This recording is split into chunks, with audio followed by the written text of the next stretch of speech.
आज का जो गेस्ट है हमारे साथ शोबिया फातिमा, नीट पीजी निकाला और बहुत अच्छा रैंक भी आया। 1 सेकंड कांग्रेचुलेशन, आपने इतना अच्छा किया। जब तक तुम सोशल मीडिया को नहीं छोड़ोगे तुम्हारा नहीं आ पाएगा अच्छा रैंक, एकदम क्लियर चीज है। सबसे पहला पेमेंट कितना आया था यूट्यूब से? अच्छा खासा मतलब इनकम होने लगा था। आप मान के सोचिए स्कूटी मेरी हो गई, मेरा पहला फोन हो गया। मेरे लिए सपना रहता था क्योंकि हम कभी सोचे नहीं थे। जैसे आप पीजी की तैयारी करने जा रहे थे तो आप सोचे नहीं यूट्यूब को छोड़ देंगे तो क्या होगा, फिर यूट्यूब पे ना बुरा लगता था कि चलो इतना मुश्किल से सब्सक्राइबर बना, वो लोग छोड़ उन बच्चे के लिए आज ये मोटिवेशन होना चाहिए। लेकिन 11th-12th में भी यही सोचते थे, उसके बाद फिर यूजी में भी यही कि अभी थोड़ा सा मेहनत कर देंगे, बुरा लग रहा है बट फिर तो अच्छा लगेगा ना। अच्छा, डिफरेंस बताइए यूजी प्रिपरेशन में और पीजी प्रिपरेशन में। टफ तो पीजी ज्यादा है, हम हर तरह से कहेंगे कि टेंशन उस टाइम ज्यादा होगी, वो अलग रीजन। हाँ। लेकिन यूजी से अगर कंपेयर करें पीजी बहुत वास्ट है, बहुत टफ है। सुनते हैं हम लोग फर्स्ट ईयर में रैगिंग होते हैं, क्या आपके साथ कुछ हुए थे, कोई इंसिडेंट? हम लोग में था कि 90 डिग्री ऐसे झुके प्रणाम करते थे। बॉस लोग को तो बहुत से शायरी बोलते, शायरी सुना, और हम खुद से उस टाइम लिखते थे शायरी। एक दो शायरी सुना रहे? नहीं अच्छा छोड़ो, नाम मत पता लगेगा रैगिंग कर रहे हैं। कॉलेज का पहला दोस्त कौन था? कॉलेज का पहला दोस्त, अच्छा तो कैसा रहा 11th? ये बहुत हेक्टिक रहा। 11th के स्टूडेंट्स को देखे हैं कि उन लोग most of the students 11th में सीरियस नहीं रहते हैं। कोचिंग में फिजिक्स में बहुत अच्छे रैंक मार्क्स आते थे, बट मेरे मेन एग्जाम में 98 मार्क्स ही आए। अच्छा, मेन एग्जाम? हाँ, मेन एग्जाम में मतलब फिजिक्स टफ था हम लोग के टाइम का। फिजिक्स नीट वाले के लिए हर वक्त लगता है कि टफ हाँ, ही और 2018 का फिजिक्स सच में टफ था। कि कॉलेज में कितना पढ़ना पड़ता है? सीनियर से कंसल्ट करके प्रीवियस ईयर पेपर्स लेके, प्रीवियस ईयर पेपर्स बहुत जरूरी होते हैं। सीनियर मदद करते हैं? हाँ, सीनियर्स एग्जाम टाइम बहुत मदद करते हैं। अच्छा। इसीलिए सीनियर जूनियर का रेशियो अच्छा होना चाहिए मेडिकल कॉलेजेस में। इंटर्नशिप का टाइम आता है। हाँ, इंटर्नशिप उसके लिए कितने एक्साइटेड थे? इंटर्नशिप के लिए बहुत एक्साइटेड थे क्योंकि जब फाइनल ईयर का रिजल्ट आया तो ये लगा कि चलो अब बाय बाय सब दे रहा। अब ये सब चीज से खत्म हुए। एक दादी आई थी, दादी की उम्र की होंगी मेरी, तो वो पार्किंसन उनको था। तो वो आई जब थी तो वो बहुत खराब स्टेट में थी। फिर हम हर दिन सुबह में जाते थे, उनसे उनका खैरियत पूछते थे, बीपी लेते थे कि क्या दादी अच्छा लग रहा है ना, अच्छे से सब कुछ हुआ ना? तो दादी बोली हाँ तुम लोग बहुत अच्छे से ख्याल रखे, तो बहुत अच्छा लगा। और गवर्नमेंट हॉस्पिटल में तो इतनी भीड़ भी रहती है कि आप बस बहुत पेशेंट्स रहते हैं और सबको हैंडल करना, ये सब बहुत एक्सपीरियंस बहुत मिलता होगा। हाँ, तो हम गायनी में थे तो नॉर्मल डिलीवरी में हम किए हैं मैम लोग के हेल्प से। और वो फीलिंग जब आप मतलब नए बच्चे को जन्म दे रहे हैं, वो फीलिंग इतनी अच्छी है। और मतलब मेरे साथ तो एक बार ऐसा हुआ था कि एक बच्ची हुई थी पैदा, उसके बाद हम उसको खिला, मतलब साइड में रख दिया था ना उसको इनक्यूबेटर वॉर्म में, उसको हम खिला रहे थे। उसकी मम्मी देख ली, बोली कि आप ही नाम दीजिएगा वही नाम इसका रहेगा। हेलो एवरीवन, और आज का पॉडकास्ट बहुत ही शानदार होने वाला है और एक नया एक्सपीरियंस मिलने वाला है मुझे भी, मैं उम्मीद करूंगा आपको भी, क्योंकि आज का जो गेस्ट है हमारे साथ शोबिया फातिमा। शोबिया फातिमा ने नीट भी क्लियर की और उसके बाद जब आज पीजी भी क्लियर की है और भी बहुत अच्छे रैंक से मार्क्स लेके आई है। और आज हम उनसे जानेंगे कि नीट आप कैसे क्लियर किए थे, क्या आपका स्ट्रेटजी था, और जब आज आप पीजी क्लियर किए हैं तो पीजी में क्या आपका स्ट्रेटजी था, और आपका एमबीबीएस का लाइफ कैसा रहा, इंटर्नशिप कैसा रहा। मतलब ओवरऑल शोबिया फातिमा का आपको जर्नी देखने के लिए मिलेगा और लाखों बच्चे इसको देख के इंस्पायर्ड हो सकते हैं। तो मैं कोशिश करूँगा कि एक अपने दोस्त को ये वीडियो ज़रूर शेयर करे, क्योंकि इस वीडियो को देखने के बाद उसे पता लगेगा कि कैसे मैं नीट क्लियर कर सकता हूँ, और नीट क्लियर करने के बाद मैं पीजी कैसे क्लियर कर सकता हूँ। डॉक्टर शोबिया फातिमा की कहानी बताती है फेलियर सिर्फ एक पॉज हो सकती है, फुल स्टॉप नहीं। कंसिस्टेंसी और बिलीव से कुछ भी अचीव किया जा सकता है। तो आप भी कमेंट बॉक्स में ज़रूर बताएं आपने क्या फील किया इस पॉडकास्ट से, और नेक्स्ट पॉडकास्ट पे हमारा कौन गेस्ट होना चाहिए, और जिसका ज़्यादा कमेंट होगा मैं उनको रीच करूँगा और उनको लेके आऊँगा और उनसे बातें करूँगा। तो चलिए, हेलो, कैसे हैं आप? हाँ, हम बिल्कुल ठीक हैं, आप कैसे बताइए? मैं भी बहुत अच्छा हूँ। सबसे पहले मैनी कॉन्ग्रेचुलेसन, थैंक यू। आपने पीजी में इतना अच्छा किया। हाँ। और कैसा लग रहा आज? बहुत अच्छा लग रहा है। आई मीन हम तैयारी तो किए थे, बट एक डर हमेशा रहता है रिजल्ट से पहले कि पता नहीं कितना गलत हुआ, कितना कट ऑफ इन्फ्लेट हुआ होगा। तो रैंक हमको लग नहीं रहा था 5000 आ जाएगा, एंड सच में बहुत अच्छा लग रहा है। जब देखे रैंक तो बहुत अच्छा लगा। बहुत अच्छा लग रहा है। यूजी में भी धमाल मचाई और फिर पीजी में भी धमाल मचाई। पहले से एक्सपेक्टेशन था इतना अच्छा रैंक आएगा पीजी में? नहीं, जब प्रिपरेशन स्टार्ट किए थे तो बहुत पैनिक होता था, क्योंकि एक बार हमको आ चुका था 91,000 रैंक, अच्छा। 91,000 रैंक लास्ट ईयर। अच्छा, तो उसके फर्स्ट बाद अटेम्प्ट में। हाँ, पीजी के फर्स्ट अटेम्प्ट में इंटर्नशिप के साथ, तो उसके बाद इतना बड़ा जंप करने के लिए थोड़ा डर तो लगते रहता है, बट प्रिपरेशन हम एकदम फुल फोकस्ड होके किए थे। एक होता है ना कि दिमाग में एकदम रखना है कि यही अटेम्प्ट मेरा लास्ट होगा, सेकंड वाला, तो हम प्रिपरेशन एकदम उसी हिसाब से किए थे। तो जब एग्ज़ाम दिए तो लगा था कि हाँ अच्छा तो गया है, बट रैंक 5,000 आ जाएगा उसका उम्मीद नहीं था। तो मैं स्टार्ट करता हूँ। सोबिया फातिमा को सब जानते हैं, ऑनलाइन से जो जुड़े होंगे वो जानते होंगे, लेकिन आज सोबिया फातिमा को बहुत इंटरनली जानने के लिए मिलेगा और जीरो से लेके आज तक का जर्नी जानने के लिए मिलेगा। हाँ, ज़रूर। तो मैं स्टार्ट करूँगा स्टार्टिंग से। आप स्कूल लाइफ से बताइए। हाँ। आप स्टार्टिंग में कैसे पढ़ने में थे और स्कूलिंग कैसा रहा आपका?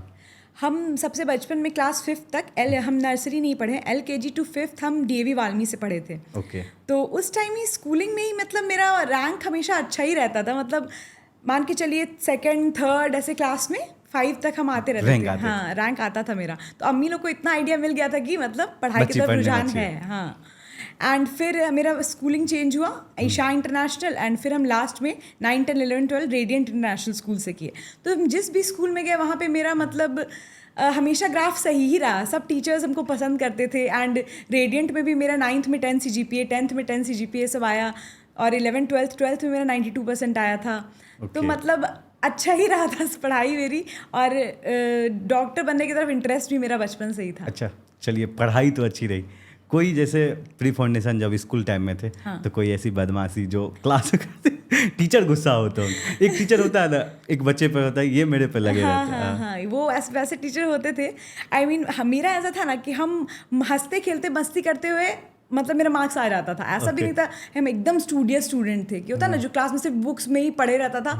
तो मेरा क्या था कि हम क्लास के हम बहुत सारी करिकुलर एक्टिविटीज़ में पार्टिसिपेट करते थे। तो हम 9th 10th में भी मतलब एनुअल फंक्शन हो रहा होता तो हम बीच में क्लास के मैम को बोल के कि मैम जा रहे हैं, ये सिंगिंग प्रैक्टिस है, डांस प्रैक्टिस है, मैम बोलती थी ना अभी तो जा रही हो, लेकिन जब रिजल्ट आएगा तो उसमें तुम्हारा अच्छा परसेंटेज नहीं आएगा तो बताते हैं। लेकिन फिर आ जाता था अच्छा। तो मेरी मम्मी लोग कोई पेरेंट्स टीचर मीटिंग में मैम बोलती थी, इसको हमेशा डांटते थे लेकिन ले आती थी।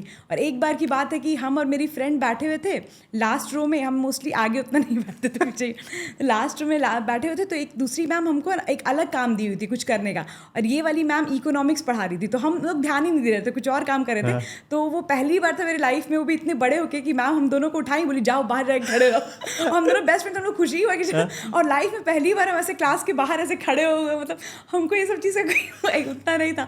तो हम थे मिस्चीवियस, हम ये नहीं कहेंगे कि हम बहुत ज़्यादा स्टूडियस थे, हम बहुत मस्ती, हम तो यूजी की तैयारी में भी बहुत मस्ती में किए हैं। तो हम कभी एकदम कि सब कुछ पढ़ के एकदम होता है ना आदमी एकदम दुनियादारी एकदम छोड़ के एकदम बस रूम में बैठ के पढ़ रहा है, वैसे स्टूडेंट हम नहीं थे। अच्छा, मतलब मस्ती में पढ़ाई किया। करिकुलर एक्टिविटीज है सब। टॉपर रहने का क्या फ़ायदा होता था? हम ये नहीं कहेंगे कि तुम एकदम फर्स्ट आते थे क्लास में, लेकिन हम हाँ टॉपर्स में रहते थे, फर्स्ट सेकंड थर्ड में रहते थे। फ़ायदा क्या होता था, वही टीचर्स के नज़र में थोड़ा सा रहते थे ऊपर, थोड़ा बहुत गलती भी हो जाता तो मैम लोग माफ़ कर देती थी कि चलो रैंक अच्छा आता है। और हमको लगता है लॉन्ग रन में भी फ़ायदा करता है। हम ये नहीं कहेंगे कि जो स्कूल में एकदम टॉप करते हैं वही उन्हीं का आगे चल के अच्छा होता है, क्योंकि कॉम्पिटिटिव एग्जाम एकदम दूसरा चीज़ है, डिफरेंट हो जाता है, डिफरेंट चीज़ है। बट हाँ हेल्प तो होता है, एक मम्मी पापा लोगों को भी पहले से थोड़ा सा आइडिया होता है कि हाँ मेरी बेटी क्लास में अच्छा कर रही है तो आगे भी अच्छा करेगी। तो हाँ खुद में मेरे में अंदर एक कॉम्पिटिटिव नेचर है मेरा। तो हम ये भी नहीं कि हमको पढ़ने का बहुत मन है तो हम पढ़ रहे हैं, हमको था कि हमको अच्छा करना है सबसे। स्कूल में भी कि मेरा आता था सेकंड थर्ड तो हमको अच्छा लगता था अंदर से, जो फर्स्ट आ रहा उसको अगले बार हराएंगे, ऐसा मेरा कॉम्पिटिटिव नेचर मेरा है। तो अच्छा, वो था। ये बहुत अच्छी चीज़ है कि कंपटीशन करना चाहिए। हाँ, और उसका आ रहा तो मैं भी कैसे फर्स्ट करूं, ये नहीं कि अच्छा इतना आ गया इसी में ठीक है, नहीं क्यों इतना है, अगले बार और अच्छा लाना है। स्कूल में भी मेरा था ऐसा ही, सब में आगे रहना। 10th में कैसा रहा था? 10th में मेरा हम लोग के टाइम CGPA सिस्टम रहता था, तो 95% अबव सबको 10 CGPA मिलता था। बिल्कुल। तो वही में हमको 10 CGPA ही आया अच्छा, था। फिर वहाँ भी अच्छा रहा। फिर 10th के बाद 11 12 आपने किया होगा, स्कूलिंग ही कर रहे थे हम। अच्छा, स्कूलिंग कर रहे थे। हाँ, स्कूलिंग के साथ नीट का तैयारी कर रहे थे। हाँ वो थोड़ा मुश्किल हुआ मेरे लिए। तो अगर जिसको एकदम अपीयरिंग में निकालना होता है, हम आजकल के तो यही प्रेफर करेंगे, स्कूलिंग से थोड़ा तो डिस्ट्रैक्शन होता है। हाँ। तो मेरे साथ हुआ, ऊपर से हम हेड गर्ल भी थे स्कूल के। अच्छा। हम 11th में हेड गर्ल बन गए थे स्कूल के, तो पूरा स्कूल भी मैनेज करना है हमको, स्कूल भी जाना, स्कूल से 3 बजे लौटते थे और 3:15 में मेरी आकाश की वैन आ रहती थी 11th में, तो पूरे 11th हमको बहुत प्रॉब्लम हुआ मैनेज करने में। 12th तक तो हम एडजस्ट हो गए 10th के बाद जंप की 11th में रूटीन पूरा चेंज हो गया। 11th में हम मतलब स्कूलिंग भी पूरा करना, स्कूलिंग भी चलता था 2-3 बजे तक, फिर आके जाना कोचिंग, और कोचिंग से 10 बजे रात वापस आना, तो बहुत हेक्टिक हो गया था। अच्छा, स्कूलिंग से आते होंगे आप 1-2 बजे तक, फिर उसके बाद सेकंड टाइम में आपको कोचिंग हो जाता था। कोचिंग हो जाता था। तो कैसा रहा 11th? ये बहुत हेक्टिक रहा। पहला साल बहुत हेक्टिक रहा। 12th आने तक हमको आदत हो गई थी। 12th में हमको आदत हो गई थी, तो 12th मेरा ठीक गया। हम पर्सनली बताए तो हम 12th बहुत अच्छे से पढ़े, लेकिन क्योंकि 11th में हम जाके कोचिंग वगैरह सो भी जाते थे, इतने थके होते थे, तो 11th गड़बड़ा गया। इस वजह से मेरे अपियरिंग में मार्क्स अच्छे नहीं आ पाए। 12th सही गया, बट 11th पूरा मेरा गड़बड़ा गया था स्कूलिंग मैनेज करने पे। अच्छा। तो इस वजह से मेरा अपियरिंग में नहीं उतना अच्छा आया था। तो अपियरिंग में कितना आया था? अपियरिंग में मेरा 386 मार्क्स बस आए थे मेरे, और 82,000 ये सब रैंक आया था। तो बहुत गंदा था, लेकिन अंदर से पता था कि नहीं अच्छा नहीं, और ये भी कि नहीं इस बार अच्छा आएगा। मतलब एक होता है ना, पहले से पता रहता है, तो पहले से ही आगे का ड्रॉप ये सब पर डिसाइडेड था यूजी के टाइम, क्योंकि हमको पता था हम नहीं अच्छा किए हैं। वो हमको लगता है हम 500 मार्क्स का अटेम्प्ट ही लिए थे, तो हम अब्बू को आके बोल दिए थे कोई बात नहीं, अब इस बार अच्छा तैयारी करेंगे। अच्छा, तो क्या क्या आपको लगा कि मुझसे ये गलती हुआ 11th-12th में, जो अगले साल बच्चे जो 11th-12th में अभी कोई बच्चे ऐसे देख रहे हैं, तो उनको क्या क्या अवॉइड करना चाहिए? हाँ, ये बात हम पहले भी बता चुके हैं, फिर बताते हैं कि 11th-12th में अगर आप हैं तो आपको, जब आप 11th कर रहे हैं उस टाइम आपको पूरा 11th अच्छे से कंप्लीट कर लेना, क्योंकि जब नए नए स्टार्ट करते हैं लोग 11th में पढ़ना, बहुत चिल रहते हैं सब। कि ये तो स्टार्टिंग फेज है, हो जाएगा, 12th में भी कर लेंगे 11th ऐसे करके, तो वैसे नहीं हो पाता है। वही हम एक चीज़ देखें कि जितना 12th का क्लास का सब्जेक्ट्स इंपॉर्टेंट है, उतना ही 11th भी इंपॉर्टेंट है। तो आपको शुरू से ही एकदम डेडिकेटेड होकर पढ़ना होगा, और पूरा 11th एकदम अच्छे से पढ़ना होगा। और 12th में भी जब आप आ गए हैं, तो आपको जब 12th का भी आप पढ़ रहे हैं सब्जेक्ट्स, तो आपको मंथ में एटलीस्ट 10-15 दिन 11th भी रिवाइज करना होगा। तो ये सब चीज़ करना चाहिए था हमको, जो मेरे से मिस्टेक हुई। तो जब ड्रॉप ईयर में हम यही किए। और हाँ, एक और चीज़, जैसे जैसे टीचर्स पढ़ा रहे हैं साथ साथ चलना है, ब्लैक लॉग नहीं। अगर वो बोल रहे हैं ये कंप्लीट करना है, कल 100 क्वेश्चन बना के लाना है, करके लाना है, क्योंकि एक बार आप पीछे चल गए ना टीचर से, फिर आप कवर करते करते आपका बहुत वो हो जाएगा। तो ये सब चीज़ हम सब ड्रॉप ईयर में अपने आप पे वर्क किए थे। अच्छा, जो मिलता था उसको सेम डे हम लोग करके हाँ, उसी दिन हम करते थे। और जो भी डाउट होता नेक्स्ट डे सर से आके पूछते थे। लेट से कुछ बैकलॉग हो गया, तो उसको कैसे कवर करते थे?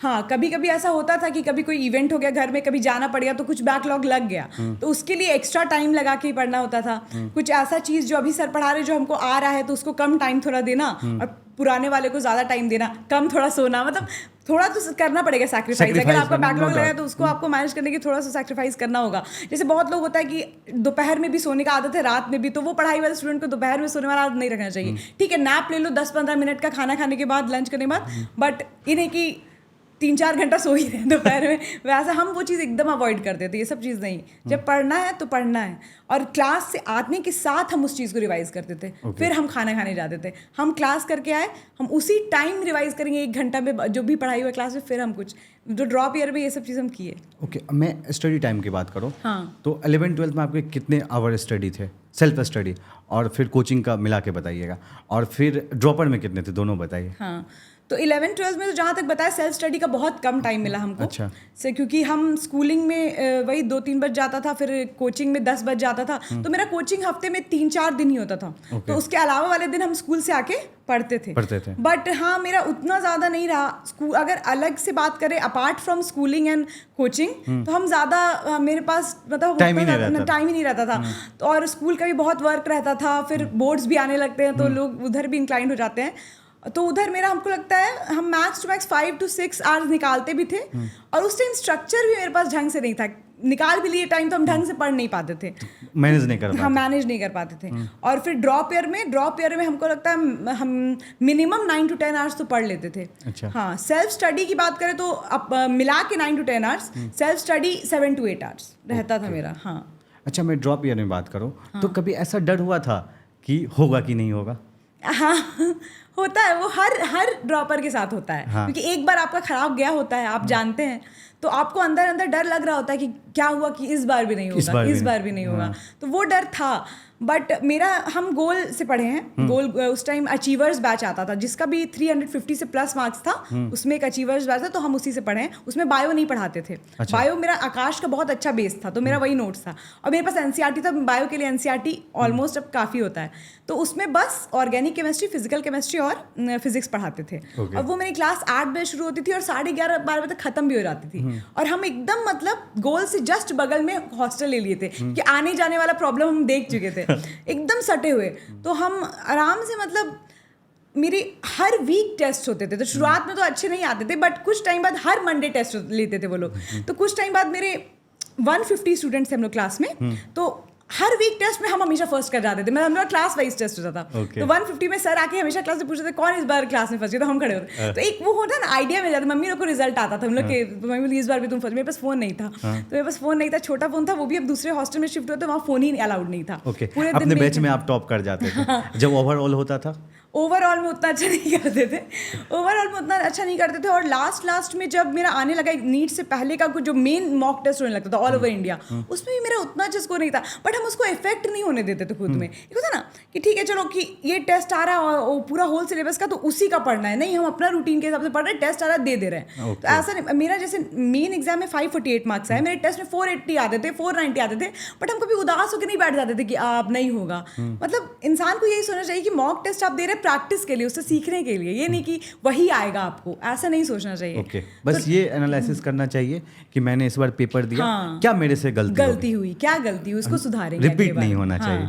रिपीट नहीं होना चाहिए। तो रिपीट नहीं करे उससे तो डिप्रेशन में नहीं जाना चाहिए कि एक टेस्ट गंदा चला गया तो वो नहीं होना चाहिए। अच्छा, आपके लिए मोटिवेशन क्या बनता था? जैसे मान के लिए जब लगता था कि नहीं होगा, तो क्या मोटिवेट करता था आपको? मोटिवेट हमको करता था यही कि मेरा इतना मतलब ड्रीम है। मेरे सर लोग क्लास में आके बोलते थे जो लोग पैशनेट होंगे उन्हीं का निकलेगा। तो मेरा पैशन था, मतलब मेरा क्लियर कट ये पैशन था कि हमको डॉक्टर बनना है, अम्मी अब्बू लोग का नाम रोशन करना है, नाना नानी लोग चाहते हैं।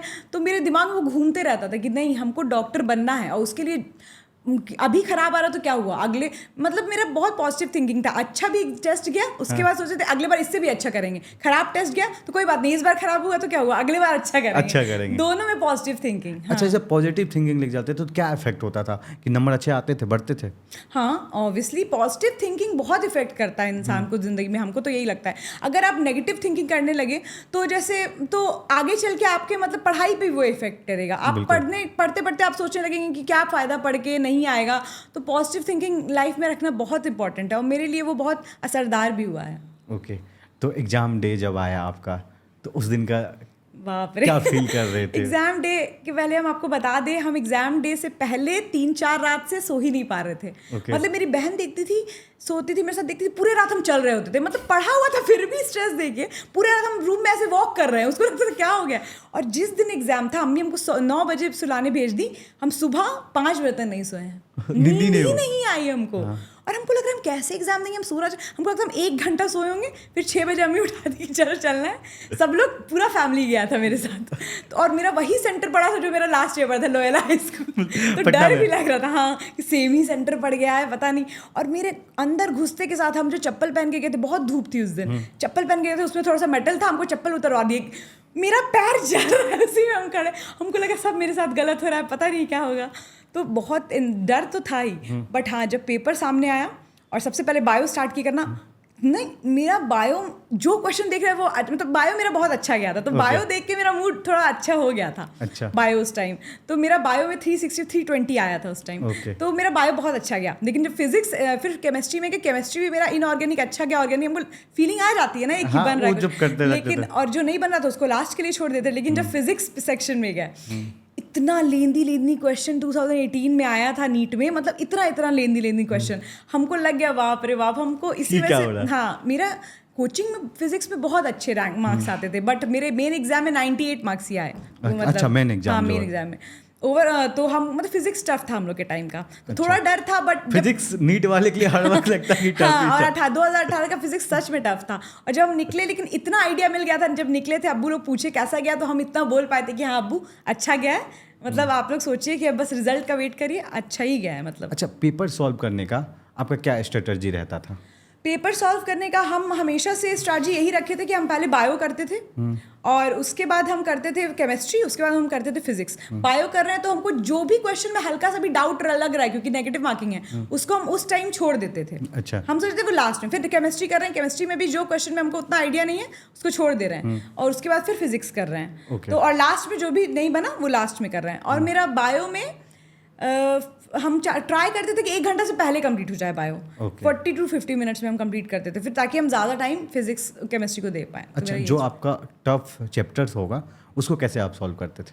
लेट से फिजिक्स में कोई चैप्टर आपको टफ लगता, उसके लिए क्या स्ट्रेटजी अप्लाई करते थे? हम टफ जो भी हमको लगता था ना सब्जेक्ट्स फिजिक्स में ऐसा था, फिजिक्स तो टफ लगता ही है, सबको लगता है मोस्टली, और हमको तो हम बिलीव करते थे क्वेश्चन सॉल्विंग पे। और ये भी नहीं कि आप ढेर सारे अलग अलग तरह के बुक्स ले रहे हैं, वैसा नहीं। हम मेरे पास 1-2 बुक ही रहता था उसका MCQs का, उसी को वापस से रिवाइज कर सेम ही MC, और जो जिस टाइप का क्वेश्चन हमसे नहीं बनता है उसको तो और मतलब बार बार। तो मेरे लिए क्वेश्चन प्रैक्टिस करना और कॉन्सेप्ट अंडरस्टैंड करना, ये उस मतलब सब्जेक्ट के लिए बहुत ज्यादा इंपॉर्टेंट था। अगर हमको नहीं आ रहा, हम सर लोग को तंग कर देते, लेकिन समझाइए आप तब छोड़िए। हाँ, तो वो हम गुस्सा भी होते थे सर? नहीं, गुस्सा क्या ही होगा।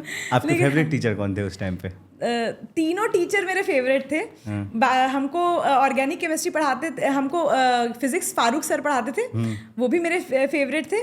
फिर फिजिकल केमिस्ट्री क्लैक सर पढ़ाते थे, वो भी मेरे फेवरेट से। अहमद सर पढ़ाते थे ऑर्गेनिक, मतलब तीनों मेरे फेवरेट थे। हमको ऐसा लग रहा था कि मेरे बैच में, अचीवर्स बैच में जो तीनों टीचर आए थे, वो one of the best teachers गोल के हमको मिले। तो मेरे लिए टीचर का भी बहुत बड़ा हाथ है मेरे मतलब अच्छा करने के लिए। हाँ, बहुत बड़ा हाथ है वो तीनों का, क्योंकि हमको ऐसा लगा कि उनके गाइडेंस में हम बहुत अच्छा कर पाए, बहुत मतलब हमको हेल्प मिला। अच्छा, जब फर्स्ट डे रिजल्ट आया था तो सबसे पहले किन को शेयर किए थे, और रिजल्ट देखने के बाद क्या हुआ था? अरे वाह, जब रिजल्ट आया था तो मतलब मेरी अम्मी और हम थे, साथ ही देखे थे। मेरी अम्मी उस टाइम खाना खा रही थी और रिजल्ट जैसे देखी, मतलब वो छोड़, मतलब उन ऐसे रुक गई खाना वाला मतलब हम लोग यकीन नहीं कर पा रहे थे, क्योंकि उस टाइम ना कट ऑफ घटा था, 17 में बढ़ा था थोड़ा कट ऑफ। अच्छा। तो जब हम कैलकुलेट किए थे 548, तो हमको लगा था ना कि इस बार उतना अच्छा नहीं आ पाएगा, तो रैंक उतना अच्छा नहीं आ पाएगा। लेकिन जब देखे कि अंडर 10,000 आ गया, 7,000 आ गया, तो हम लोग सब लोग यकीन ही नहीं कर पा रहे। मतलब ऐसे देखे, उसके बाद से जो कॉल स्टार्ट हुआ करना, मम्मी खाना वाना सब छोड़ दी, कॉल स्टार्ट करना, सबको बताना, हम तो रोने लगे सीधे। मतलब सबसे पहला कॉल किसको था? अब्बू को ही, अब्बू ऑफिस में थे। अच्छा, पापा जॉब पे। हाँ, अब्बू को, फिर नाना नानी को, दादी को, दादा तो मेरे नहीं है, इंतकाल करके, दादी को, उसके बाद फिर जितने भी हम लोग के मामू जान को, सबको, मतलब जितने लोग भी चाहते थे पहले कि हम अच्छा करें, पहले उनको बताया गया। तो क्या लगता था कौन सा कॉलेज लेने का सब था कि मुझे ये कॉलेज? हमको तो यही मन था कि हमको पटना में मिल जाए, लेकिन मेरे मार्क्स पे सब बोल रहे थे कि तुमको पटना में तो नहीं मिल पाएगा, लेकिन बिहार में मिल जाएगा ऐसे। तो हमको था कि चलो हमको कॉलेज मिलना, मेरा वैसे कभी नहीं था कि हमको यही कॉलेज चाहिए, लेकिन हमको बस था कि हमको डॉक्टर बनना है कैसे। तो जब हम फर्स्ट काउंसलिंग में गए तो हमको भागलपुर मिला था, उस पर भी हम खुश हो गए थे। अच्छा। लेकिन कैसे तो सेकंड काउंसलिंग में हमको पटना में NMCH मिल गया। मतलब अगर आप वहाँ रहते ना IS भवन में मेरे साथ, आप हमको देखते, मतलब हम उछल रहे थे लिटरली जब जैसे आया कि NMCH पटना, मतलब क्या सब इंसान हमको देख रहे, कंट्रोल ही नहीं, मोशन NMCH। हम बहुत खुश थे, बहुत ज्यादा, कि ड्रीम कम ट्रू है अपने होम टाउन में मिल जाना, कैपिटल में सबसे, मतलब बिहार का सबसे अच्छा जगह पटना, उसमें मिल जाना। और जो सोचा था वो हो गया। NMCH मिलना बहुत हमको अच्छा लगा, बहुत ज्यादा। तो NMCH का पहला दिन कैसा रहा? NMCH का पहला दिन वो कब था, डेट बताए, याद हो तो? अच्छा, डेट, हाँ याद है, हमको याद है अच्छे से। पहला दिन 25 अगस्त था वो। हाँ, हम सेकंड काउंसलिंग से गए थे ना, 1 अगस्त से फर्स्ट काउंसलिंग में स्टूडेंट आने लगे थे। हमको याद है हम 25 अगस्त को गए थे, 24 या 25 होगा एग्जैक्ट। कोई इशू नहीं, उसके बाद फिर हम गए, तो हम 1 साल घर से ही आना जाना किए थे, क्योंकि हमको डर लगता था हॉस्टल में रहने का, अपने से डर लगता था। और डॉम में रहना, तो हम सोचे जब पटना में ही हम रह रहे हैं तो हम घर से आना जाना करते हैं। उस टाइम में तो हम घर से आना जाना करते, तो हम सुबह 8 बजे ही पहुंच गए थे। और 8 बजे हम जब पहुंचे, डाइसेक्शन हॉल हम लोग को घुसना था, हम डाइसेक्शन हॉल में घुसे, हम देखे 2 कैडेवर ऐसे लेटा हुआ, वहाँ पे होता है ना एनाटॉमी में, 2 डेड कैडेवर लेटे, हम इतना डर गए। अच्छा, फर्स्ट ईयर में देखने के लिए मिल गया? हाँ, फर्स्ट ईयर में देख रहा होता है, एनाटॉमी में ही कैडेवर लेटा हुआ होता है एकदम, उसी में, बाप रे, हम बहुत डर गए। बट हमको लगा था ना, जैसे बहुत लोग को बोलती थी कि बेहोश रहता है ये वो, वैसा नहीं होता है। आप शुरू में थोड़ा डरेंगे, बट फिर धीरे धीरे बाकी स्टूडेंट्स आते हैं, सबके साथ जब रहते हैं ना, तो सेंसिटाइज हो जाते हैं आप, फिर आपको नॉर्मल लगने लगता है, सब तो यही है, तो अच्छा लग रहा था बहुत। हम हम लोग पूरा हम 2 चोटी ये सब करके गए थे, पूरा एप्रन वेप्रन पहन के। तो बहुत मतलब डर भी था पहले दिन का थोड़ा कि क्या होगा, लेकिन उससे ज़्यादा एक्साइटमेंट था और मज़ा आया हमको। अच्छा, जैसे सुनते हैं हम लोग फर्स्ट ईयर में रैगिंग होते हैं, क्या आपके साथ कुछ हुए थे, कोई इंसिडेंट? हम जहाँ तक बताया कि मेरे केस में मेरे कॉलेज में वैसा रैगिंग नहीं होता था। हाँ। एकदम वैसा वाला कि जिसमें हमको और मतलब मजा, हम लोग को बस ऐसे ज़्यादा मैम लोग क्या करती थी, जैसे हम लोग का क्लास हुआ तो हम लोग एलटी में ही मैम लोग आ गई तो ज़्यादा क्या कि गाना सुनाओ, तो उसमें हमको मज़ा ही आता था। अच्छा, पहला गाना क्या सुनाया था?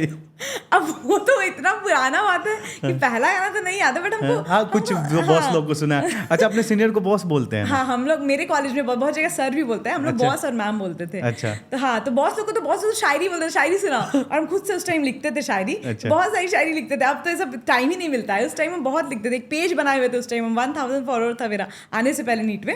और उसमें हम शायरी डालते थे, तो सब लोग को पता चल गया था कैसे। तो हम फिर तो बार-बार यही पूछते, शायरी सुनाने लगते थे। तो हमको नहीं पता था इस पे भी डांट पड़ता है। जैसे बॉस द्वारा शायरी सुनाओ, गाना सुना देते थे, बाद में फिर मैम लोग आके मेरा क्लास लिखती कि तुम इतना हंस के शायरी सुनाती, चुपचाप रहो, आँख नीचे झुका। तो यही इतना ही मैक्स हमको डांट पड़ा है, उससे ज़्यादा नहीं। ये आँख झुका के नीचे चुप रहो, स्माइल मत करना, क्योंकि मेरा आदत है हंसने का।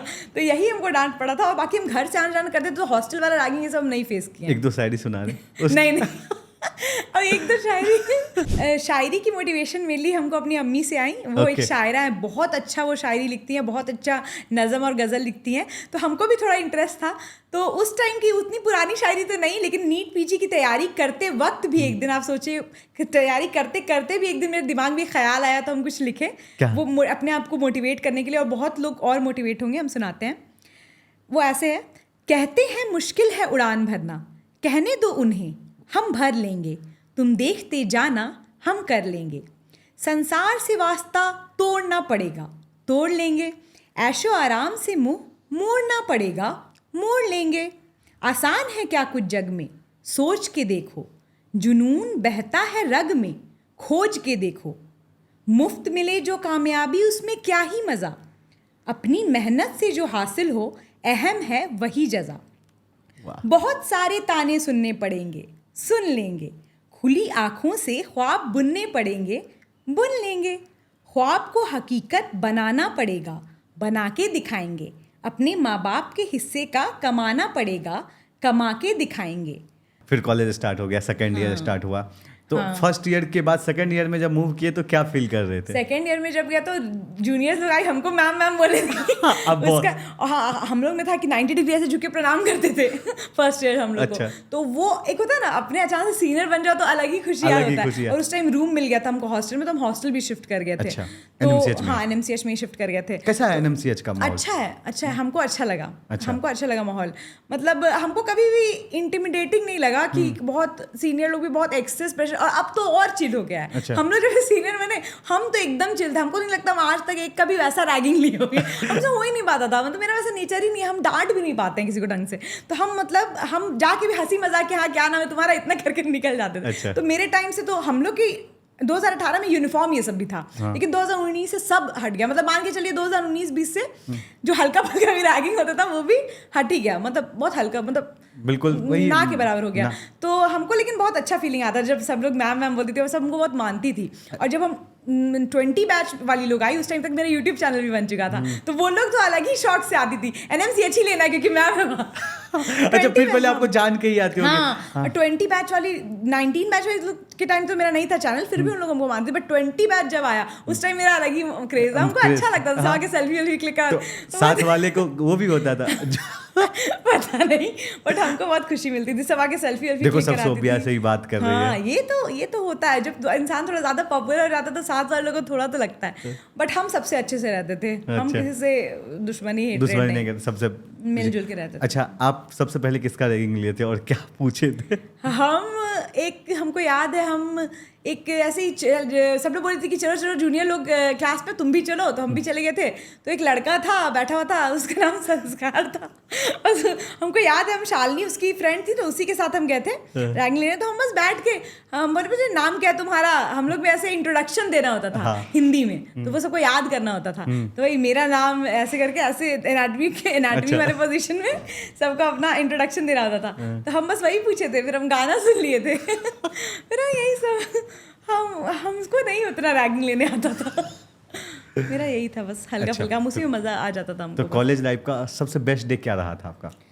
कॉलेज लाइफ में UG का? बहुत सारे मेरे अच्छे अच्छे डेज हैं। बताइए एक दो अच्छा शेयर हाँ, अभी हमको सब जिंदगी हम सोच रहे हाँ, हैं। good. हाँ, जैसे एक तो ये तो बहुत, हाँ, जब हम लोग को जब भी जो भी ईयर हम पार करते थे उसका जब रिजल्ट आता था कि पास कर गए, वो तो हर साल का अच्छा बेस्ट मोमेंट रहता था कि हाँ पास कर गए। उसके अलावा ये मोमेंट जब हमको जूनियर्स लोग इतना मानते थे, मेरे साथ जो आपको बताएं इंसिडेंट कि जितने भी 21 बैच 22 बैच जितने भी बाद में आए सब हमको जानते थे, सब पहले से हाँ, जानते तो थे। वो मोमेंट मेरे लिए बहुत अच्छा था। उसके अलावा हम जो भी करिकुलर एक्टिविटीज़ में पार्टिसिपेट किए हम बहुत सारे, उसमें हमको बहुत सारे रिवॉर्ड्स मिले। जैसे हम एम्स पटना में डिबेट में कंपटीशन में पार्ट किए तो हमको फर्स्ट प्राइज़ मिला था, इतनी बड़ी ट्रॉफी, तो वो सब मेरे लिए बहुत रिवॉर्डिंग था। PMCH में हम शायरी बोले थे, उसमें भी हमको सेकंड प्राइज़ मिला था। तो उसमें भी फिर ऐसे भी बहुत, जब भी इस टाइप का कुछ भी होता था जहाँ पे हमको इतना सब लोग मानते थे। हम जब थर्ड ईयर में गए थे तो वहाँ के भी सारे टीचर्स हमको बहुत मानते थे, तो ये सब चीज़ मेरे लिए बहुत अच्छा रिवॉर्डिंग था। फिर हम बहुत अच्छे अच्छे फ्रेंड्स बनाए। तो ये सब ओवरऑल मेरा पूरा एक्सपीरियंस NMCH का, हम एक ऐसे इंसिडेंट को नहीं बता सकते, मेरा ओवरऑल बहुत अच्छा गुजरा है। अच्छा, कॉलेज का पहला दोस्त कौन था? कॉलेज का पहला दोस्त, अच्छा, हम कॉलेज में फर्स्ट डे गए थे तो 3 लड़कियों से मेरा एक साथ ही बात हुआ था। वो लोग अभी भी मेरी अच्छी दोस्त है, प्रगति, कोमल और साइबा, वही लोग से मेरा फर्स्ट डे बात हुआ था। उन लोग बहुत नेचर उन लोग का मेरे जैसा था, अच्छा, जॉली बैचमेट टाइप का। है। हाँ, सीनियर से दोस्ती हुई थी? सीनियर से भी हुई थी, करिकुलर एक्टिविटीज के थ्रू। जैसे हम सिंगिंग डांसिंग ये सब में भी थे, तो जैसे होता है ना कोई इवेंट में हर बैच के लोग पार्टिसिपेट करते हैं, हाँ। तो उसके थ्रू मेरी फ्रेंडशिप हुई थी कृतिका मैम, मधुलिका मैम। तो मोस्टली सीनियर्स हमको उतना नहीं पसंद करते थे, बट हाँ जो कुछ थे जो हमको बहुत मानते भी थे। अच्छा, पसंद नहीं करने का रीजन क्या रहता था? पसंद नहीं, वही मेरा थोड़ा फ्रैंक नेचर था और यही रीजन था, और हमको एग्जैक्ट नहीं पता है। Okay. अच्छा, एक बात सुनने में आता है कि कॉलेज में कितना पढ़ना पड़ता है। जैसे आपने फर्स्ट ईयर में गया होगा, हाँ। तो आपने यहाँ से पढ़ के गया होगा, तो वहाँ का जो सेमेस्टर होता है उसके लिए कितना पढ़ना पड़ता था? हाँ, उसके लिए हम कहेंगे कि जैसे सब बोलते हैं कि बहुत ज़्यादा पढ़ना पड़ता है, तो उतना ज़्यादा भी नहीं पढ़ना पड़ता है। हम अपना एक्सपीरियंस बता रहे हैं कि अगर किसी इंसान को एकदम गोल्ड मेडल एम है कि हमको लाना है, जो कि मेरा उतना नहीं था, हम थोड़ा चिल रहना चाहते थे अपने लाइफ में।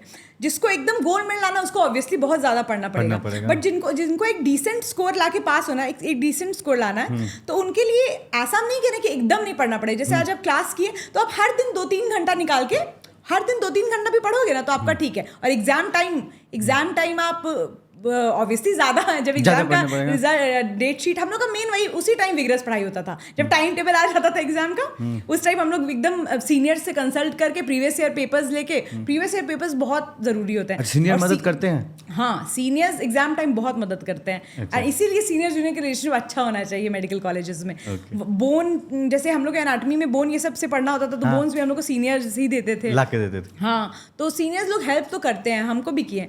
तो प्रीवियस ईयर पूछना, 2-3 अच्छी मैम उन लोग से जाके रूम में ही पूछ ले रहे हैं, तो वो वही सब से हमको लगता है वही सब करके एंड उस टाइम भी अच्छे से पढ़ के अच्छा स्कोर आ सकता है। आपको 24 घंटा 12 घंटा पढ़ने की जरूरत नहीं है। आप थोड़ा स्टार्टिंग में 2-3 घंटा पढ़ के फिर एग्जाम टाइम ज़्यादा पढ़ के भी आप इतना डिसेंट स्कोर ला सकते हैं। आप उसके साथ अपने लाइफ स्टाइल भी इंजॉय कर सकते हैं। ऐसा नहीं कि मैं MBA स्टूडेंट का लाइफ स्टाइल खत्म हो जाता है। एक्स्ट्रा करिकुलम एक्टिविटीज सब में इन्वॉल्व होना चाहिए। हाँ, एनुअल फंक्शन ये सब होता है हम लोग के कॉलेज में। एनुअल फंक्शन नहीं बोलते उसको, क्या बोलते हैं? College fest. हाँ, कॉलेज फाउंडेशन डे। हाँ, कॉलेज फाउंडेशन डे होता है, तो उसमें बहुत एक्टिविटीज़ होती है। हम तो बहुत स्पोर्ट्स में पार्टिसिपेट करते थे, क्रिकेट, बैडमिंटन ये सब में भी, और एक्स्ट्रा करिकुलर में भी। तो वो सब करना चाहिए ताकि लाइफ मोनोटोनस नहीं हो। मोनोटोनस नहीं, एकदम थोड़ा हाँ, कि बस ऐसा नहीं लगे कि पढ़ ही रहे हैं। पढ़ ही रहे। फिर इंटर्नशिप का टाइम आता है। हाँ, इंटर्नशिप, उसके लिए कितने एक्साइटेड थे? इंटर्नशिप के लिए बहुत एक्साइटेड थे, क्योंकि जब फाइनल ईयर का रिजल्ट आया तो ये लगा कि चलो अब वाई सब दे रहे, अब ये सब चीज़ से खत्म हुए, अब थ्योरी एग्जाम ये सब से खत्म हुआ। एटलीस्ट 1 ईयर हमको मतलब सिर्फ ड्यूटी करना है। उस टाइम हम ड्यूटी को लेके बहुत एक्साइटेड थे, क्योंकि प्रैक्टिकल का एक अलग फील आता है ना, डॉक्टर वाला जो फीलिंग आता है वो इंटर्नशिप में ही जाके आएगा। एंड वो हमको मजा भी आया। स्टार्टिंग मेरा ENT से हुआ, जो कि बहुत चिल ब्रांच है। तो हमको मेरा साथ ऐसा हुआ है ना, कोई भी ब्रांच में हमको ये नहीं लगा कि हमको मन नहीं लगा। हमको हम हर चीज़ एकदम इंटरेस्ट से करते हैं, तो हमको हर ब्रांच में मजा आया। हम ENT में गए, उसमें भी हम खुद से जाके बहुत से पूछते थे क्या करें, कुछ करें, जैसे कि हाँ पेशेंट को देखना है, कुछ थ्रोट ये सब, तो वो करते थे। फिर आई में गए, तो आई में तो हम एकदम कोई इंटर्न स्टूडेंट लोग को सर्जरी ये सब देखने नहीं दिया जाता था। आई का कोई जाता भी नहीं था उतना ऊपर, OPD में रहते। हम एकदम सर लोग से बोल के कि हमको देखना है कैटरैक्ट सर्जरी होते हुए, हम वहाँ खड़े होकर जाके देखे। तो हम हर चीज़ में ऐसे आगे रहते थे। आई में भी हमको मज़ा आया। फिर फिर उसके बाद ऑर्थो पढ़ा, तो ऑर्थो में भी हम, जबकि ऑर्थो तो मेल ब्रांच है, उसमें भी हम पूरा प्लास्टर सब लगाए एकदम। हम बोले नहीं, हमको बहुत पसंद है, हमको मज़ा आ रहा था। हमको पता था कि ये आखिरी बार हम ये सब कर रहे हैं, आगे चल के हम एक ब्रांच चूज़ करेंगे एंड हमको उसी में रहना है। और अभी आखिरी बार है कि जो हम सब ब्रांच सब चीज़ कर पाएंगे। तो वो, क्योंकि इसके बाद आप कभी नहीं कर पाएंगे। टोटल नॉन क्लिनिकल क्लिनिकल मिला के 19 सब्जेक्ट्स होते हैं, लेकिन सब में ड्यूटीज नहीं पड़ती है। ड्यूटीज सब में नहीं पड़ती है। हम कितने में ड्यूटीज पड़ती है? जैसे ENT हो गया, आई हो गया, उसके बाद मेरा पड़ा था ऑर्थो, फिर गायनी के बाद PSM रहता है, तो उसके बाद रहता है मेडिसिन, फिर रेस्पिरेटरी मेडिसिन, सर्जरी, फिर साइकेट्री, डर्मा, रेडियो, पीडिया ये सब में एक साल में मतलब अलग अलग टाइमिंग। जैसे जो बड़े सब्जेक्ट्स उसमें ज़्यादा दिन के लिए पढ़ती है। अच्छा। जैसे ENT में बस 2 हफ्ता के लिए पढ़ी थी, आई में 2 हफ्ता के लिए, ऑर्थो में 2 हफ्ता के लिए। फिर गायनी गए थे तो 1.5 महीना पढ़ा था उसमें ड्यूटी। तो उसमें भी हमको बहुत मज़ा आया था। मतलब हम बहुत ड्यूटी करना पड़ता था, उसमें बहुत थकान होती थी। उसमें नाइट ड्यूटी रहता था, पूरे रात, मतलब 12 घंटे की ड्यूटी हम लोग को वीक में 1-2 बार पड़ जाती थी। अच्छा, मतलब सुबह रात से मतलब शाम रात तक। अच्छा, लेट से किसी मरीज को आप देखते होंगे, वो रेगुलर कंसल्टेंट करने के लिए आते हो, ठीक हो जाते होंगे, तो कैसा वो हमको फीलिंग मेडिसिन में आया था। जब मेडिसिन में मेरी ड्यूटी पड़ी थी, तो वहाँ पे जो होता है ना, जैसे जब भर्ती होते हैं मरीज तो वहीं रहते हैं सब लोग ना, जब हम लोग बीमार होके आते हैं। फिर हम वहाँ पे मेडिसिन में भी मेरा, हमको लगता है 1-1.5 महीना रहा था। तो उसमें हम पूरे टाइम वो मरीज, हर दिन सुबह उठ के वही मरीज लोग का BP सब हम ही को लेना होता था, मॉनिटर करना होता था। तो हम, एक दादी आई थी, दादी की उम्र की होंगी मेरी, तो वो पार्किंसन उनको था।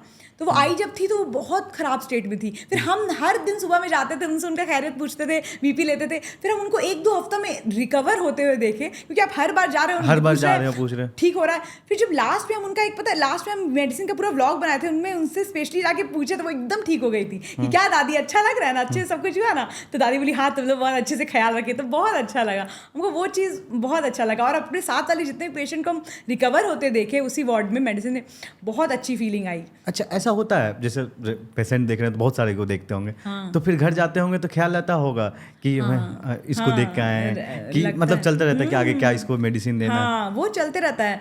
मेडिसिन ब्रांच हो, सर्जरी में हो, ये सब चीज़ चलते रहता है कि कोई भी पेशेंट को आप देखें, अगर वो थोड़ा सा भी उसका स्टेट खराब है तो आपके भी दिमाग में वो बात चलते रहती है कि इसको कैसे भी ठीक करना है। और हम लोग के सीनियर PGs को भी हम देखते थे जो लगातार लगे रहते थे, नाइट ड्यूटी करने के बाद भी सुबह में 1 घंटा सो के फिर उन्हें जाना होता था।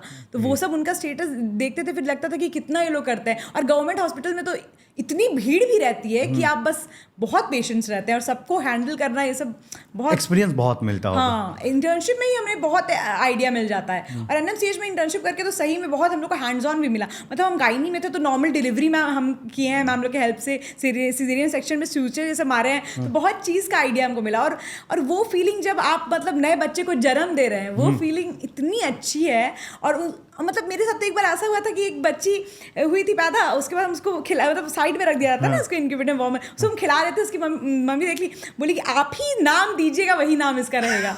मतलब लिटरली हम बोले, हम बहुत सोचे, फिर हम सोनी बोले, वही उसका नाम पड़ गया। आज तो इसका नाम सोनी, इतनी लोग हमसे खुश हुई थी, इतने अच्छे से हम थे, बहुत अच्छा लगा था हमको। उसका हम फोटो भी बच्ची साथ से खिंचवाए थे।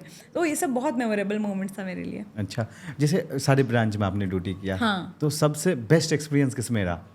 3 ब्रांच थे, वो तीनों ब्रांच हमको सबसे ज़्यादा पसंद आए हैं। एक गायनी, मेडिसिन और सर्जरी। सब बोलेंगे कि तीनों अलग अलग तरह के ब्रांच थे, बट हमको तीनों में मज़ा आया। तीनों में ज़्यादा टाइम के लिए भी हम थे, एंड तीनों का अपना अपना एक्सपीरियंस था। एंड सर्जरी में भी हम मतलब बहुत सारा सीनियर्स की हेल्प से सर्जरी ये सब किए थे, तो हमको ये तीनों ब्रांच में सबसे ज़्यादा। अच्छा, डिफिकल्ट सर्जरी, क्या सर्जरी किया था आपने? हम डिफ़िकल्ट सर्जरी तो वैसा नहीं किए हैं। हाँ, एक हाइड्रोसील की सर्जरी हम पूरा खुद से किए, एंड उसके अलावा हम फाइब्रोएडिनोमा ये सब में सूचरिंग करते थे। सूचरिंग भी हम बहुत किए, हमको बहुत अच्छा लगता था।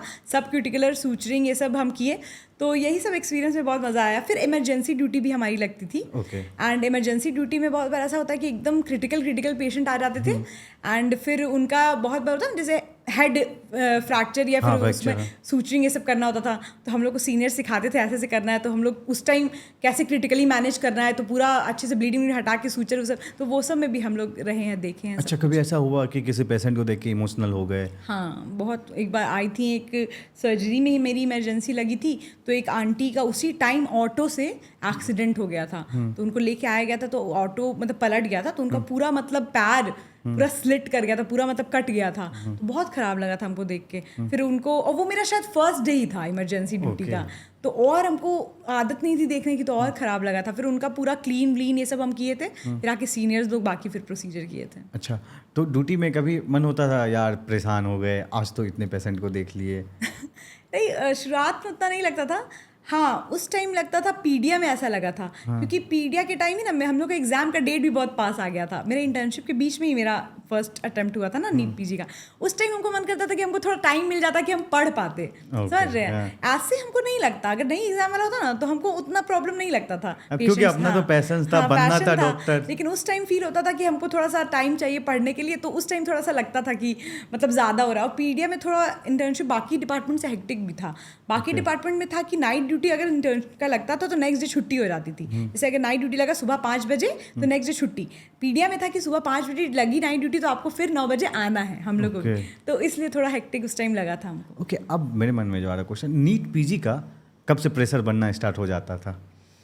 नीट पीजी का प्रेशर बनना हम लोग के लिए तो पूरे स्टार्टिंग इंटर्नशिप में नहीं उतना प्रेशर बना था, लेकिन दिसंबर में जब आया वो एक नोटिस कि 18 बैच भी एलिजिबल है इस बार वाले पीजी के लिए। पहले हम लोग को पता ही नहीं था कि हम लोग एलिजिबल है। हाँ, तो हमको बहुत डर लग गया, क्योंकि एक बार जब आपको ये पता चल जाता कि ये एग्जाम आपको देना है, तो आपको लगता है कि आप अपना ऐसा थोड़ी कि बिना पढ़े ही दे मेहनत जब आपके पास थोड़ा टाइम है, तो प्रेशर बनना शुरू हो गया था। तो हम उस टाइम से ही पढ़ना अपना मतलब रैपिड रिवीजन वीडियोस ये सब देखना शुरू कर दिए थे। मेरा हेक्टिक चलता था उसी में, जैसे पूरा ड्यूटी करके आए 2-3 घंटा भी मिल गया तो हम चाहते थे कि हम पढ़ लें, ऐसा नहीं लगे हमको कि हम पहला अटेम्प्ट भी बिना पढ़े एकदम दिए।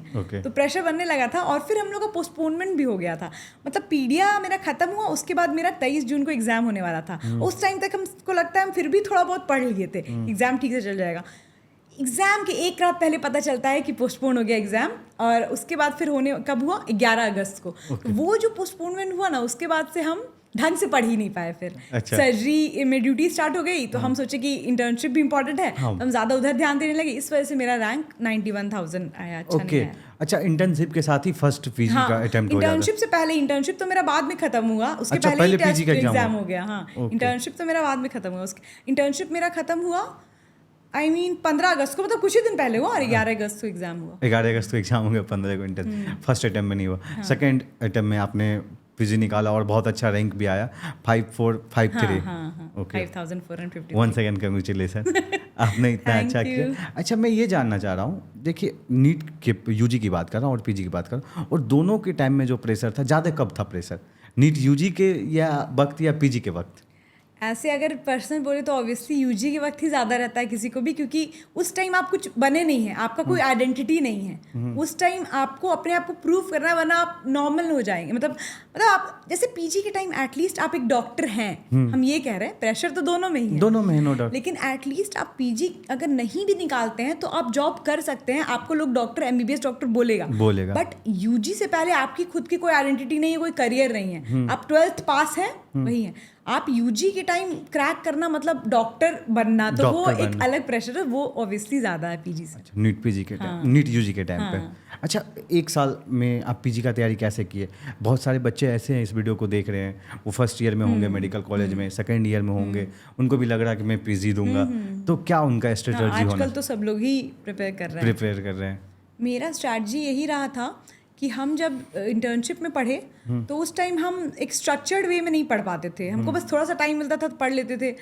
तो हम पहले तो घर आ गए, हम बोले कि हम हॉस्टल में नहीं रह पाएंगे, हमको घर में अगर हम आइसोलेट होकर भी पढ़ेंगे तो बीच बीच में हमको थोड़ा सा वैसा फील आएगा कि बहुत सैचुरेट हो गया, तो हम अम्मी लोग से भी बात कर लेंगे तो अच्छा लगेगा। थोड़ा ये मतलब रिस्की डिसीजन था, क्योंकि घर में सब पढ़ नहीं पाते सारे बच्चे, वो पर्सन टू पर्सन डिपेंड करता है। बट हम ये चॉइस किए, फिर हम सोचे हम देखते हैं 1-2 महीना, अगर नहीं हुआ फिर देखा जाएगा, अगर नहीं पढ़ाई हो पाई।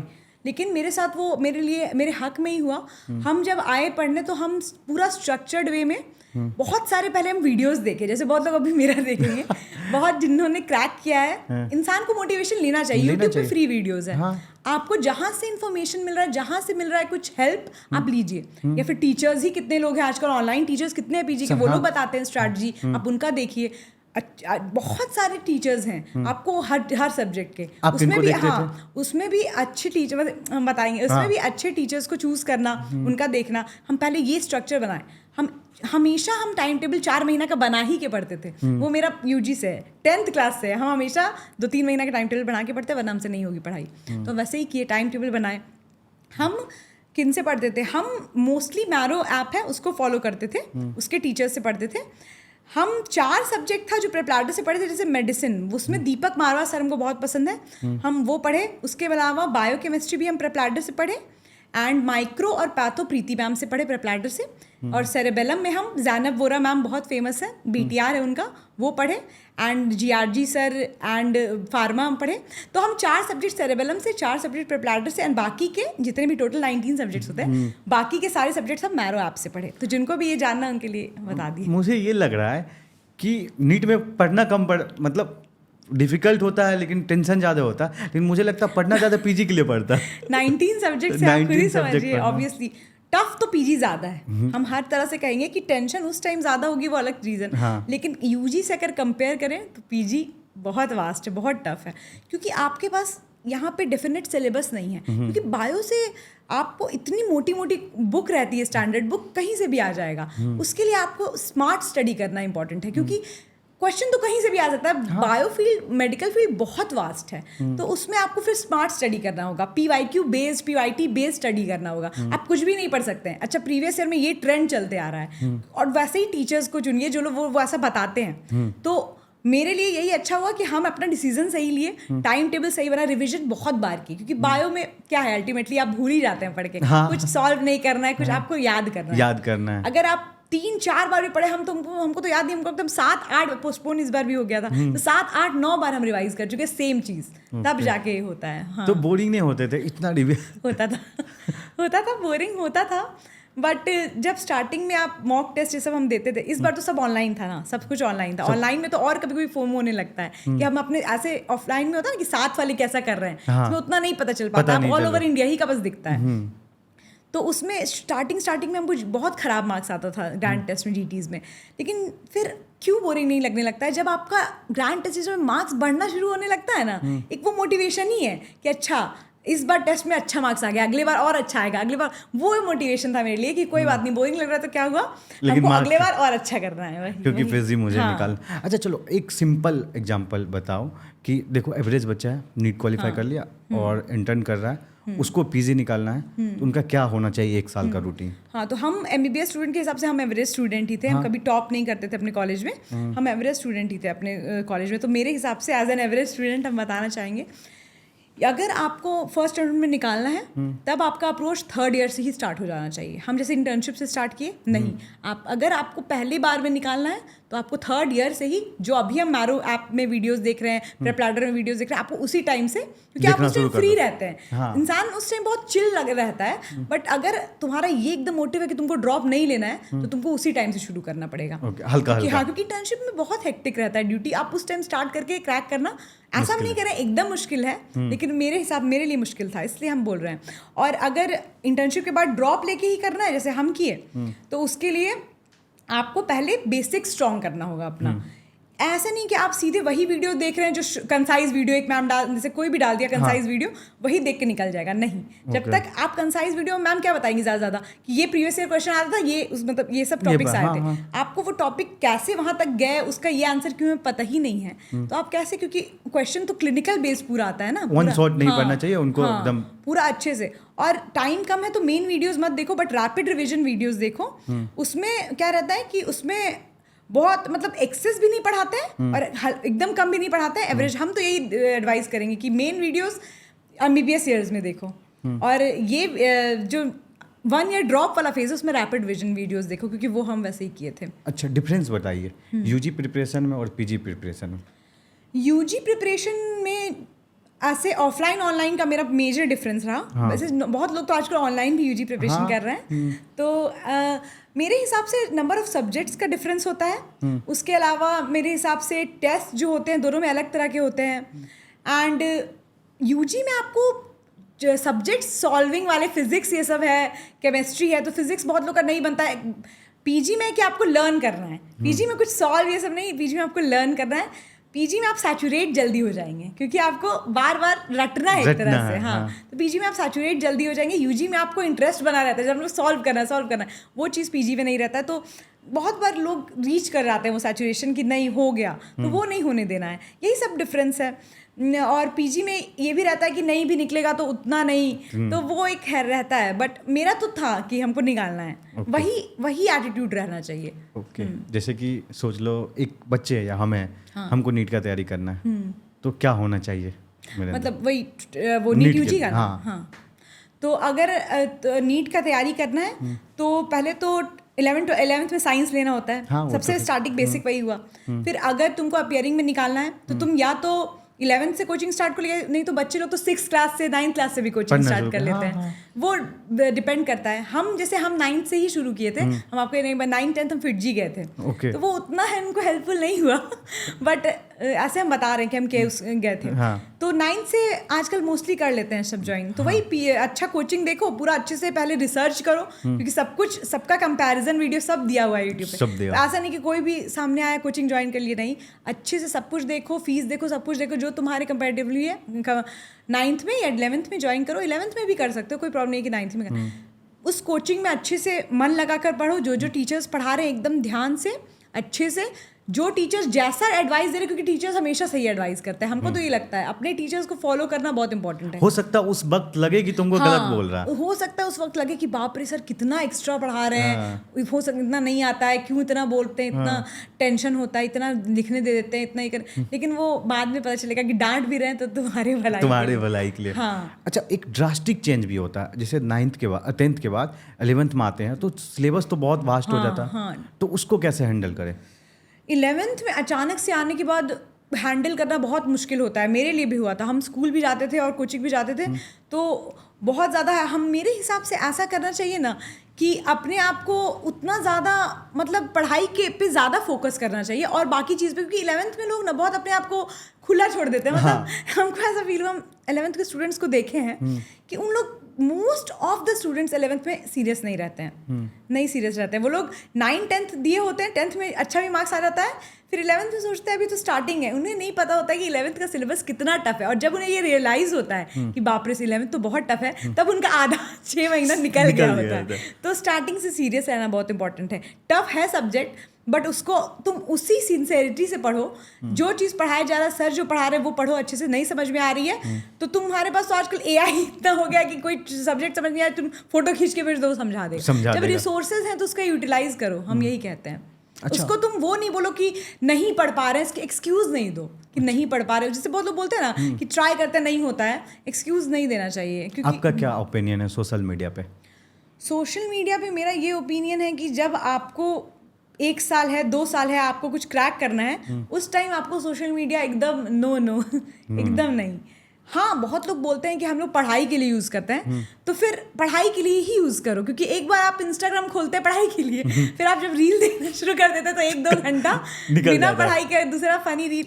तो मेरे साथ तो यूजी के टाइम तो एकदम यही अच्छा हुआ था कि फ़ोन वो नहीं था। बट आजकल के स्टूडेंट्स का अगर देखा जाए तो सबके पास आधा, और पढ़ाई भी आधी फ़ोन में ही है। फोन में ही। तो या तो तुम एक टैब रख लो जिसमें तुम बाकी ऐप्स ही मत रखो, बस पढ़ाई का ऐप रखो, और उस टाइम के लिए फ़ोन अपना साइड में रखे। अगर पढ़ना है, जैसे बहुत लोग आजकल ले लेते हैं ना टैब, उससे पढ़ते हैं। तो और या तो अगर तुम अपना फ़ोन में ही पढ़ रहे हो तो बाकी सब ऐप को साइलेंट पे रखो, या तुम इंस्टा तो डिलीट ही कर दो, इंस्टा तो अनइंस्टॉल ही कर दो। व्हाट्सएप क्योंकि इंपॉर्टेंट रहता है तो उसमें भी नोटिफिकेशन ऑफ रखो। जब तक तुम सोशल मीडिया को नहीं छोड़ोगे तुम्हारा नहीं आ पाएगा अच्छा रहेंगे। एकदम क्लियर चीज़ है।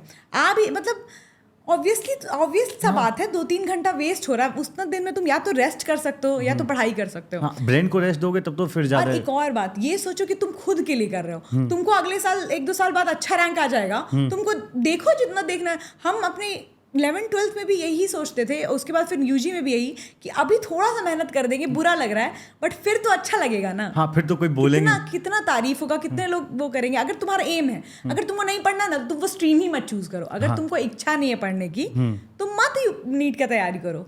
अगर जब तक तुम में इतना मतलब एकदम पैशन हो के पढ़ने का नहीं है, नहीं करो। बहुत पढ़ना है इसमें। ऐसे नहीं कि मन कर रहा है क्या करना है नीट दे देते हैं, नहीं, वो एटीट्यूड नहीं है। फिर पेरेंट्स बोल रहे नीट दो, नीट दे देते हैं। मन है तुम्हारा नीट देने का, डॉक्टर होने का, दो, तभी तुम उस पर टाइम दे पाओगे। तो सोशल मीडिया को यूज नहीं करना चाहिए। है, मान के चलना है कि अभी नहीं करना है, बाद में करना है। हाँ, बाद में तो पूरा फ्रीडम है आपको। तो आप सोशल मीडिया पे कब आए? हम लॉकडाउन में बाय चांस ही आए। मेरा इंस्टा पे जैसा हम आपको बताए थे पेज एक था छोटा सा जिसमें हम शायरी वायरी डालते थे। तो हम उसके बाद फिर जब लॉकडाउन हुआ मार्च में, तो हम है ना फिर फनी वीडियो डालने लगे, मतलब रिलेटेबल मेडिकल वीडियोस, एक मिनट का होता है ना, उसमें भी मेरा उतना नहीं, थोड़ा बहुत ही व्यूज आता था। धीरे धीरे मेडिकल फील्ड वाले लोग को अच्छा लगने लगा मेरा वीडियो, सीनियर जूनियर इंटरेक्शन, वैसे बहुत हम एकदम रियल चीज डालते थे जिससे मतलब डरता भी, जैसे ये सब चीज दिखा रही रहेगी ये चीज, तो हम फनी बना के लड़का वड़का बन के। तो उसके बाद फिर क्या हुआ, मेरे 5000 फॉलोअर्स जून तक हो गया था इंस्टा पे। तो जब आपके पास एक ऐसे बिल्ड हो जाता है ना एक जगह, तो फिर आप सोचते हैं, फिर हमको बहुत लोग बोलने लगे इंस्टा पे क्यों बना रही है, यूट्यूब पे तो रुपया मिलता है। मेरा वैसा कभी नहीं था कि हमको चैनल बनाने को था ना, किसी लोग को सपना होता है, पता ही नहीं था।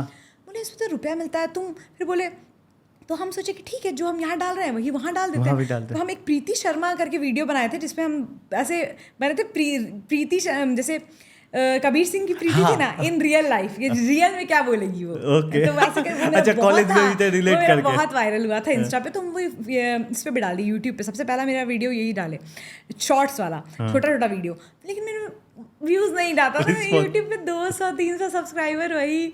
लेकिन हम बीच में क्या करें हमको समझ नहीं आ रहा है। फिर हमको कोई मेरी फ्रेंड सजेस्ट की ना कि तुम पढ़ाई का वीडियो डालो यूट्यूब पे, क्योंकि तुम्हारा नीट क्रैक हुआ है, बहुत बड़ी बात है, और अभी लॉकडाउन चल रहा है, तो तुम ये डालो, उस पर ज़्यादा व्यूज आएगा रादर देन फनी पे। तो हम बोले सही बात बोल रही है। तो उसी टाइम हम वो वीडियो डाले थे, the mistakes I did in my first attempt डाले। उसके बाद हम एक बहुत ज़्यादा मेहनत वाला काम किए थे। हम अपने 5000 फॉलोअर में से 1000 फॉलोअर्स को पर्सनली मैसेज किए थे सब्सक्राइब, 1000 समझ रहे, हर दिन, मतलब समझ रहे हमको, क्योंकि हमको ये पता था कि मोनेटाइज होने के लिए 1000 चाहिए, तो वो बड़ा मुश्किल होता है। और वो हम है ना बहुत डेडिकेटेड थे कि हमको एक बार हमको हो गया कि हाँ अब हमको सोशल मीडिया पे करना है, हमको यूट्यूब पे अब करना है। 1000 लोग को हम पर्सनली भेजे हैं, और उतना हो भी गया मेरा 1000 सब्सक्राइब, सब मेरे फॉलोअर्स से हो गया। बट अब व्यूज नहीं आ रहे, उससे क्या, हम हर दिन वीडियो डालते थे। मतलब मेरा डेडिकेशन समझिए 200-100 लॉन्ग वीडियो। पहले मिस्टेक्स आई डिड, फिर उसके बाद फिर उसके बहुत सारा फिजिक्स कैसे पढ़ा, जितना भी पढ़ाई से रिलेटेड कि क्या गलती हुआ जो था, आपका एक्सपीरियंस जो भी एक्सपीरियंस था कि हम कैसे पढ़ते थे। फिर मेरा 386 आया था, फिर बाद में फिर 588।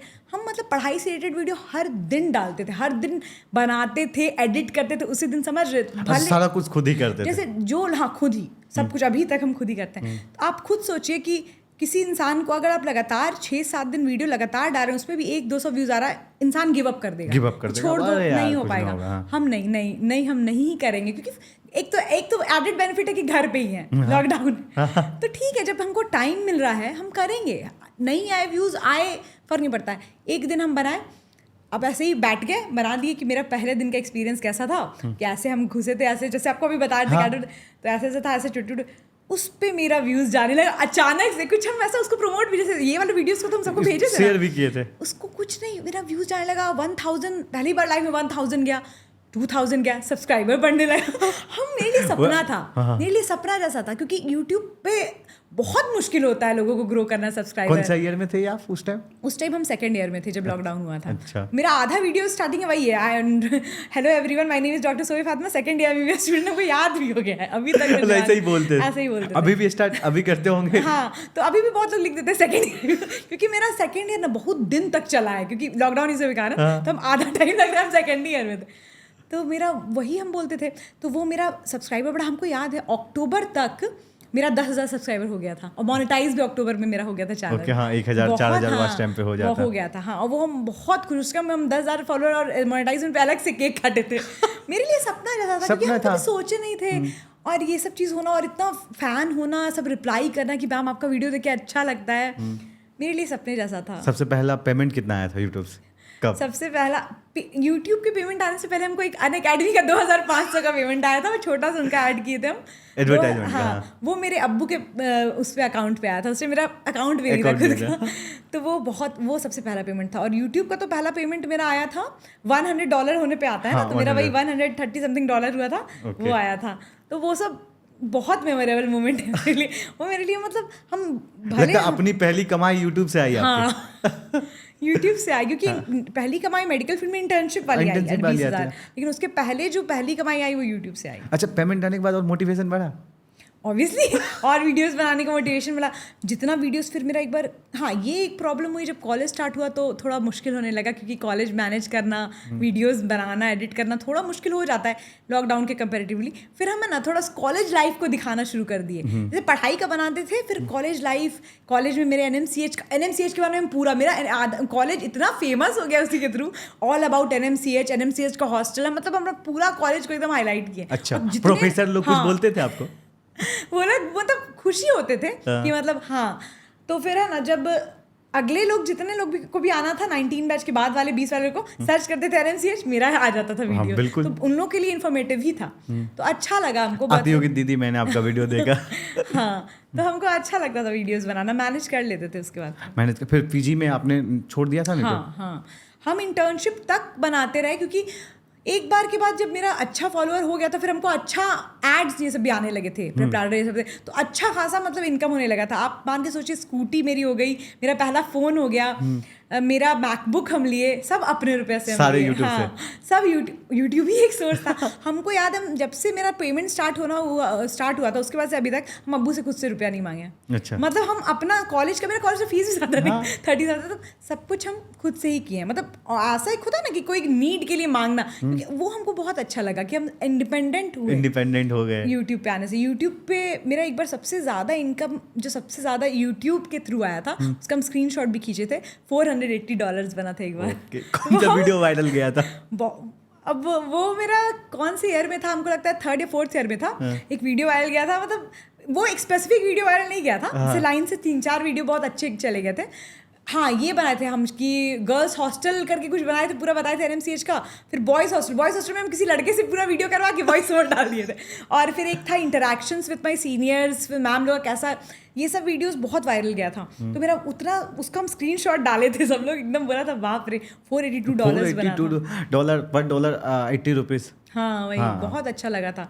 तो वही हमको बहुत खुशी मिली यूट्यूब मेरी अच्छा, लाइफ जैसे में आप बहुत PG की तैयारी करने जा रहे थे, तो आप सोचे नहीं यूट्यूब को छोड़ देंगे तो क्या होगा? हाँ, फिर ये यूट्यूब पे थोड़ा ना, था। हाँ, ये हमको- वाला सिचुएशन क्योंकि बताइए। जब हमको ड्रॉप लेना पड़ा, तो उस टाइम मेरा ऐसा सब्सक्राइबर था कि मेरा मतलब 4-5 हज़ार से 3 लाख हो जाता। Okay. तो एक होता है ना वो चाह की हो जाता, 3 लाख हो बट जाता। फिर अपने आप को हम रोके। मेरे लिए तो आप सोचिए सोशल मीडिया छोड़ना और मुश्किल है, क्योंकि हम इन्फ्लुएंसर थे, मतलब हम Influencer, यूट्यूबर थे। यूट्यूबर तो थे। मेरे लिए छोड़ना, मेरे इंस्टा पे 70,000 फॉलोअर्स थे, और यूट्यूब उस टाइम 2,97,000। उस वर्ज पे मतलब जाके हम छोड़े हैं। हम मतलब सोच लिए कि ठीक है कम होगा, और हम होते देखे हैं पूरे एक साल में 97 से 90, उससे फिर 80 से, हाँ मतलब 86 ये सब। अभी मेरा नहीं, 86 नहीं, अभी मेरा 88 है। तो मतलब एक तरह से 10,000 के अराउंड मेरा घटा।